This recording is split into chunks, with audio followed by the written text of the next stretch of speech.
Cette affaire a mis en lumière des circuits de commande de viande extrêmement complexes avec des grossistes, des traders, des transformateurs situés dans 4 ou 5 pays. Alors pour les consommateurs, la seule manière de se rassurer, c'est de se retourner vers des filières courtes. En gros, acheter directement aux producteurs. Les éleveurs qui ont fait ce choix ont beaucoup plus de clients depuis quelques jours. Reportage en Alsace, Stéphanie Lafuente et Jean-Pierre Pasteur. Chaque semaine, dans cette charcuterie, 180 porcs arrivent entiers des oreilles à la queue.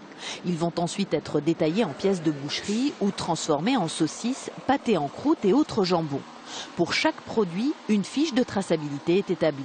On voit bien que le maigre de porc vient du lot 0,6 €, le gras de porc 0,6 €, et avec ça, je suis capable de remonter à l'élevage, et donc je sais que ça vient de chez nous, il n'y a pas de souci.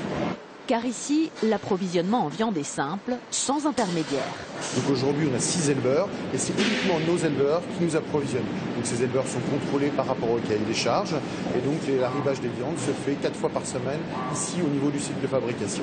Le magasin situé juste à côté accueille en moyenne 150 clients par jour. Le circuit direct du producteur au consommateur séduit de plus en plus. On a vraiment cette traçabilité et cette transparence, je dirais.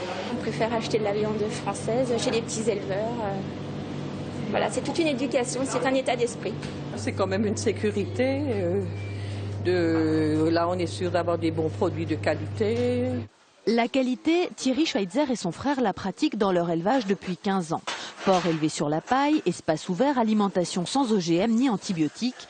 Il y a 5 ans, ces paysans sont devenus charcutiers pour garantir cette qualité jusqu'à l'assiette. Les filières plus longues qui étaient en place ne me proposaient pas finalement de valoriser ce type d'élevage. On n'aurait pas pu le faire en fait. Donc j'ai été obligé, par manque de débouchés quasiment, d'aller jusqu'au bout.